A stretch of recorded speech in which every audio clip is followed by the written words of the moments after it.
Зорилгынхаа замаар шантрахгүй хөдөлмөрлөж байгаа хүнд амьдрал өдөр бүхэн бэлэг бэлддэг нь ил хэмжээр бус. Итгэл ормоор ирдэг энэ бэлгийг ад жаргал хэмээн нэрлэдэг ачуу. Амжилтын түүх. За шинжилгээ технологийн их сургуулийн оюутнууд бол хувь онцлог, манлайлах чадвар, багаар ажиллах, хамт олноо хошуучлах, дээр нь эрдэм судалгааны болоод одоо нийгмийн идэвхтэй үйл ажиллагаа, сайн дурын үйл ажиллагаа гэдэг аль ч чиглэлээр манлайлагчид ихтэй амжилтын түүхийн эздээр их баялаг сургуулаа. За тэгэхээр энэ удаад шинжилгээ технологийн их сургуулийн хэрэглээний шинжилгээ ухааны сургуулийн 2 дугаар курсын оюутан Од Баярын Сансармаа энэ нэвтрүүлэгт маань урагдж байгаа. За хичээл сургууль нь сайн уу? Амжилт нь арвин уу?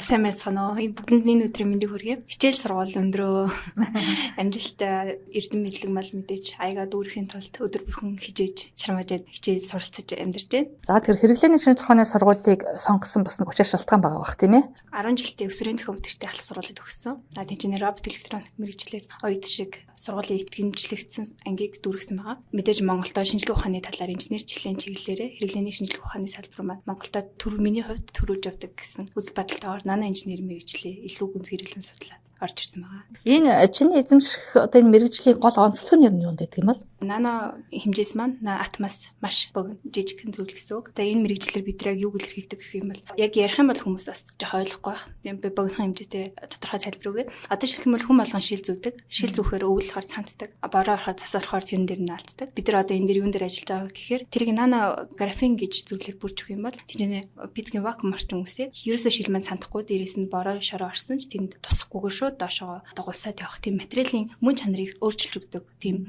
сонирхолтой сүүлийн дэвшилтэт технологитой хамт хөл нийлүүлж халахад бүх мэргэжлийнхаа суурь болж өгдөг тийм мэргэжил байгаа.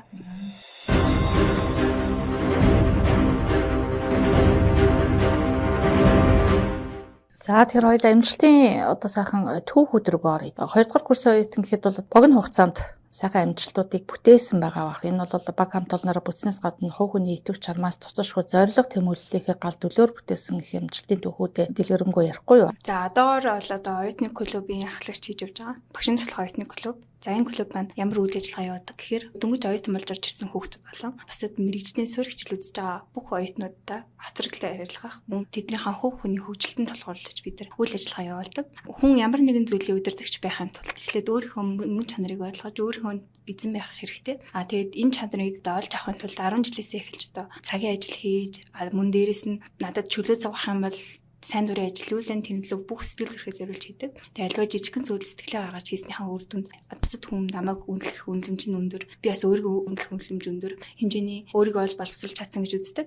Өөрөөсөө гадна хүн удирдах нөгөө хүндээ нөлөөлж сурна гэдэг бол бүр илүү хэцүү зүйл гэдгийг одоо ойлгож байна. Энэ семестр эхлээд багшийн туслах оюутны клубыг ахлагч болж ажиллаж байгаа. Тэгээ хүүхдүүдийнхаа хүн болгон өөр ингэсэн мөн чанартай. Түүнийг нь олж харж тэр хүнийхээ оронд өөрийгөө тавьж үзэж тэр хүүхдүүдэд бусдад хэрхэн нөлөөлөх чиглэлийг зөв өгнө гэдэг бол миний том үүрэг. Саяхан бид нар 10 жилийн хүүхдүүдэд дөнгөж яэш өгч байгаа. Одоо цар тахал гарсантай холбогдуулаад хүүхдүүд маань одоо яэшийн сандрал яаж маш их байгаа. Тэр талаар бид нар багш хүүхдүүдтэйгээ хуралдаж зөвлөснийхаа эцэст өнөөдөр хүүхдүүд дээр яэшийг хэрхэн даах вэ, мэржил сонголтыг хэрхэн зөв хийх вэ? Хэрвээ мэржил сонголтыг хийж амжаагүй бол 1-р курс сургууль ямар боломж олгодгүй. Монгол сурах юм бол тэтгэлэгт хамрагдаад үнэгүй сурах маш олон бололцоо байдаг. Тэр мэргэжлээ одоо Монголдо 4 жилийн хугацаанд магадгүй 5 жилийн хугацаанд одоо боловсрол эзэмшихийг хугацаагаар зааж болохгүй. Бид нар насан туршдаа өдөр болгон ямар нэгэн зүйлийн одоо мэдлэг боловсролыг авч суралцаж амьдардаг. Тийм учраас насан туршдаа хийх мэргэжлээ зөв сонгосон бол түүгээрээ дамжуулаад Монголдо суурь аваад одоо гадаадд бүгд одоо сурах хүсэлтэй байгаа юм чинь тэрийг магистраараа сураарай гэсэн чиглэлийн хүүхдүүд өгчөд ирсэн.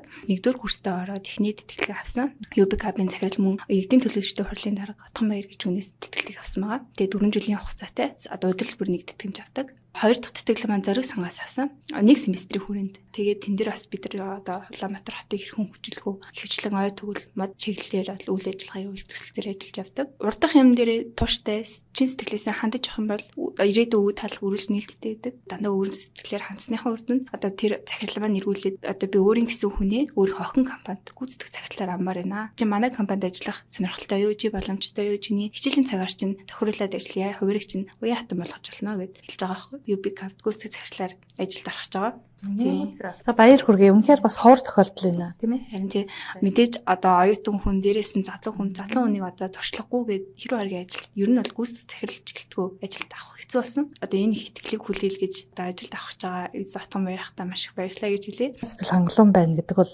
энэ өөрийгөө үнэлэх үнэлэмж тэр нь одоо бас ирээдүйд зарим тэмүүлэхийн зам харгааг улам ойртуулж байгаа юм сайхан бодит төөх юм да, тийм ээ? Ямар баримтлалыг илүү тэд эрхэмлдэг. Цагийн цагт нь хийх дуртай. Хоёр дахь юм бол худлаа хэлэх дургу. Одоо хүн өөрийнхөө чанарыг эвднэ гэдэг хүн таалагдах гэж өөрийгөө эвднэ гэдэг бол маш буруу. Өөрийнхөөрөө байгаад тэр хүн таалагдахгүй бол явж болно. Өөрийнхөөрөө байсан ч үр дүнд эргэн тойрны жижиг хүмүүс чамайг хайрладаг, чамд юм үнэн ч хүмүүс үзэж байна гэдэг бол бас миний баримталдаг хоёр дахь зарчим. Гурав дахь зарчим гэх юм бол одоо мэрэгжлийнхэн төвшөнд илүү чанарлаг одоо нийгэмд гараад мэрэгжлээрээ манай багш маань хэлжээсэн. Зоригт багш. Та нар ингээд төгсөөд сайн сурагч байх юм бол, сайн оюутан байх юм бол төгсөөд ажилд орохч биш, ажил олгогч болж төгсөх хэрэгтэй юм аа гэж хэлжсэн. Тэрэн дээр бол би 100% санал нийлж байна. Тим ажил олгогч болохын тулд мэрэгчлэрээ мэдээж сайн ажиллах хэрэгтэй. Сургууль маань мэдээж бас тэтгэлэг өгдөг. Голч сайтай байх юм бол сургуулиас үнэгүй өгдөг тэтгэлэг байгаа. Мэдээж оюутны клубын ахлагч хийгээд бас тодорхой хэмжээнд тэтгэлэг авдаг. Өмнө 10 жил тахтай ажиллаж исэн тодорхой хэмжээний мөнгө болон ар гэрийн тусламжтайгаар төрөх болс руу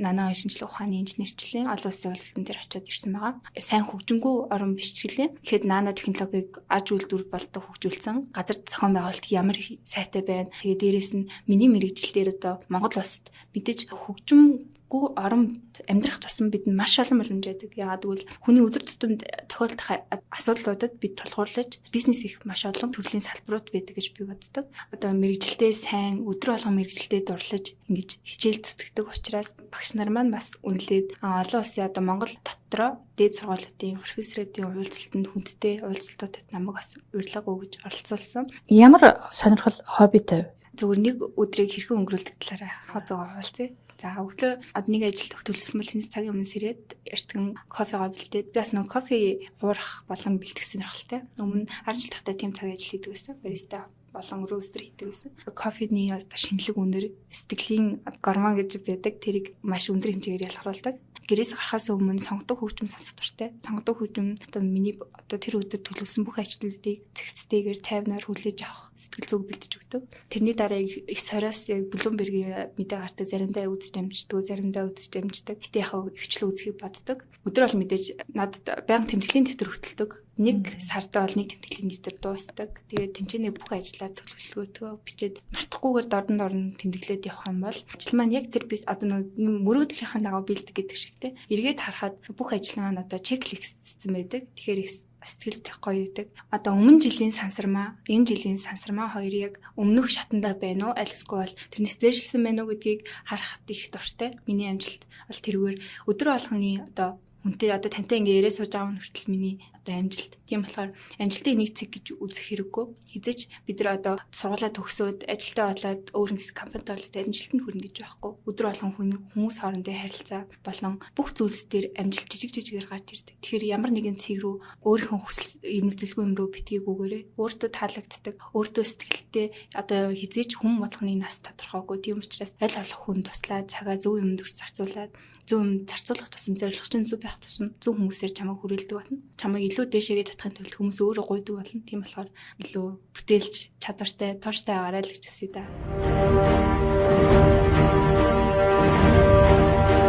77-ны хэлсэн нэг үгэнд итгэж болохгүй гурван зүйлийн нэг нь бол амжилт гэж хэлсэн байдаг. Амжилт бол байнгын байж байгаа зүйл биш тийм ээ. Тэрийг үргэлж ахиулах, өмгөлж өөдөлж явахгүй бол сэтгэл ханамжаар амжилтынхаа нэг одоо юмыг баллаж өгөөсгөж болохгүй гэсэн санаа юм шиг санагддаг. За тэгээд ярилцлагынхаа төгсгөлд зорилго нь хуваалцъя. Одоо миний ойрын 5 жилийн зорилго гэх юм бол дараа жилийн хувьд бол 3 дугаар курстэй кредитээ бүгдийг нөхөж үзээд төгсөх байгаа.